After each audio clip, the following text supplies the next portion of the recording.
Hi! வாங்க வெண்பொங்கல் செய்யலாம். நல்லா தளன்னு சூடா சாப்பிட அவ்வளோ சூப்பரா இருக்கும். வாங்க எப்படி செய்றதுன்னு பார்க்கலாம். நான் 2 டம்ளர் பச்சரிசி எடுத்திருக்கேன். அதுக்கு 1 டம்ளர் பாசிப்பருப்பு எடுத்து 1/2 மணி நேரத்துக்கு முன்னாடி ஊற வச்சுட்டேன். குக்கரில் 1 table spoon Dalda, 2 table spoon எண்ணெய் சேர்த்து எண்ணெய் காயவும், அதோட மிளகு, சீரகம், 2 பச்சை மிளகா கீரி சேர்த்துருக்கேன். அதோட 1 கத்து கருவேப்பிலை, கொஞ்சம் முந்திரி, அதோட துருவின இஞ்சியும் சேர்த்து நல்லா வதக்கி விட்டுருங்க.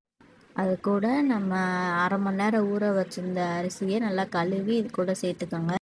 நான் 2 டம்ளர் அரிசிக்கு 6 டம்ளர் தண்ணி சேர்த்துருக்கேன். இது கூட ஒரு பிஞ்ச் மஞ்சள்தூள் சேர்த்து தேவையான அளவு உப்பு சேர்த்து நல்லா கலந்து விட்டுருங்க. கலந்து விட்டு குக்கர் மூடி போட்டு 4லேருந்து 5 விசில் விட்டு எடுத்துக்கோங்க. ப்ரெஷர் போனதுக்கப்புறம் ஓப்பன் பண்ணி பார்த்தீங்கன்னா நல்லா சுடன்னு தளன்னு பொங்கல் ரெடி ஆயிரும். இது கூட 1 டேபிள் ஸ்பூன் நெய் மட்டும் சேர்த்து நல்லா கிண்டிக்கோங்க. இன்னும் சூப்பராக இருக்கும். இதே மாதிரி நீங்களும் வீட்டில் ட்ரை பண்ணிவிட்டு எப்படி இருந்துச்சுன்னு கமெண்ட் பண்ணுங்கள். இந்த வீடியோ பிடிச்சிருந்துச்சுன்னா நம்ம சேனலை சப்ஸ்கிரைப் பண்ணிக்கோங்க.